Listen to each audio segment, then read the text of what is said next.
Alright guys, I wanted to show you my reverse pick today. It works on wafer locks. This lock is off of a truck toolbox.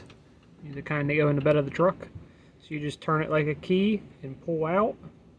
And as you get to the end of those wafers, it'll turn. It doesn't work every single time. Sometimes you got to play with it. Sometimes you got to spray some lube in it. But most of the time, it'll work.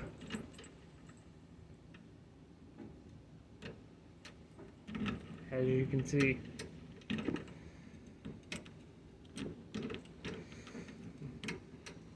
So, if you want to buy one of those, check out the link to my Etsy shop in the description below, and Happy New Year's, everybody.